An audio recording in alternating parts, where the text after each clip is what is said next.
going to read a couple Valentine-appropriate passages from this.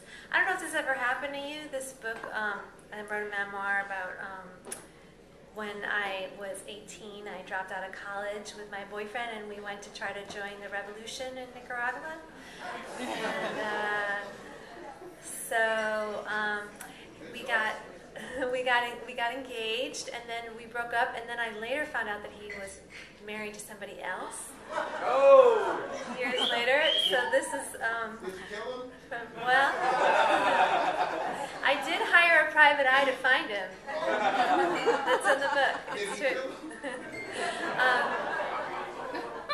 And when I asked who this woman was, I heard that she was the queen of the peasants. So I didn't know what that meant. So, okay. Proposals. George may have proposed to the queen of the peasants, but let's get this straight. He proposed to me first.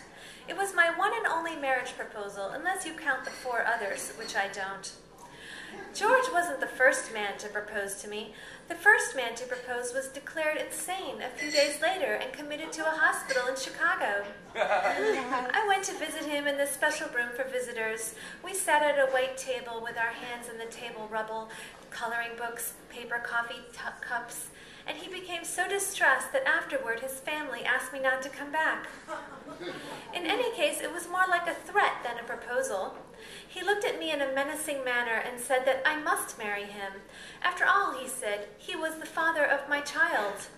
That doesn't mean much, I said, if there's no child to show for it. It's dead, he said. It wasn't a baby yet, I said. It's not a baby if it isn't before it is. You killed it, he said. You can't kill it if it never was. The second man came along a few years after George and I broke up.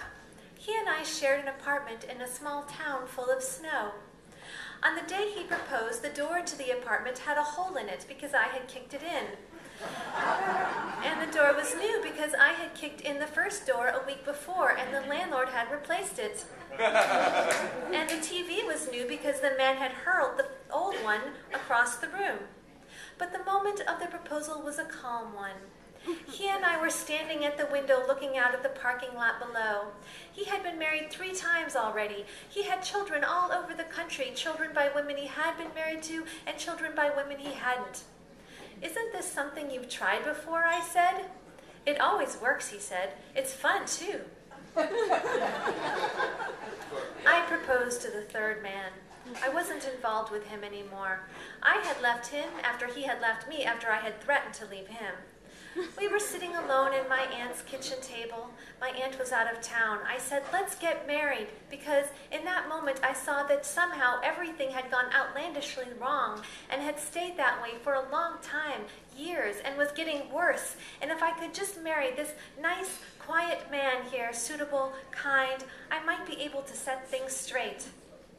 Half the time I don't know what you're talking about, he said. Half the time all the time, I said, or half the time right now? He thought about it. Half the time. He left his drink on the table and went outside. The 4th one I married. Civil War. 9 months later, I was back living my normal life alone. Oh, but don't worry, I've been with someone for years. This is part of the book.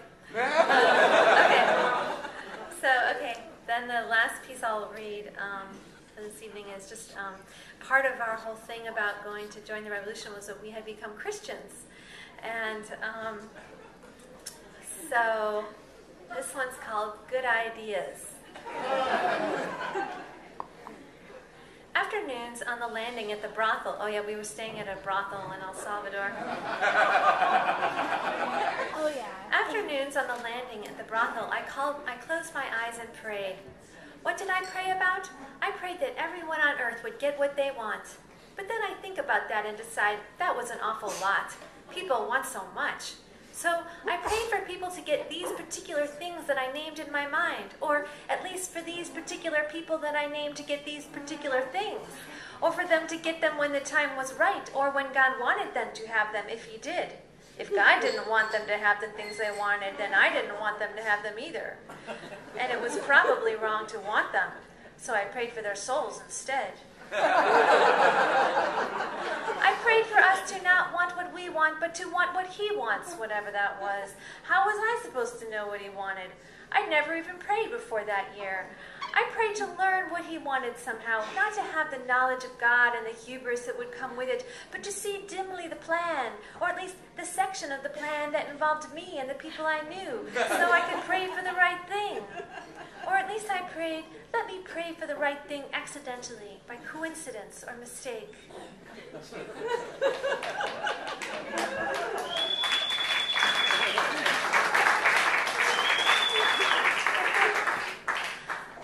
My faith had the side benefit of sending my Jewish atheist family into fits of despair.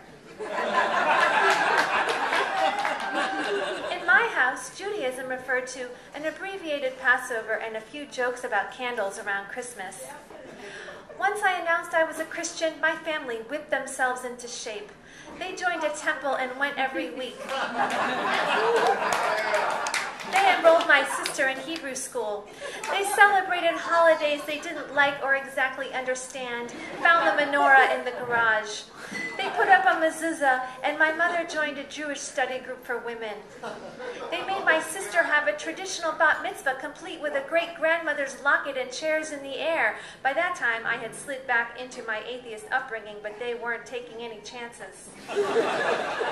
Yes, those days of faith were fun for the whole family, but bit by bit after the trip, I walked across the dance floor and sat back down with my family, where I remain, like a wallflower, patting my hair, watching the waltzers, admiring the grace of some, the awkwardness of others, but no, I will sit this one out.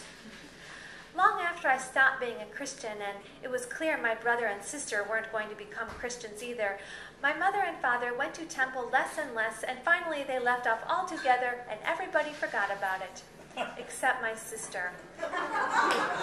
She is the last to forget. She still can't forgive me for Hebrew school. 3 days a week I had to go, she says, while everyone else was having fun. One day you and your God will pay.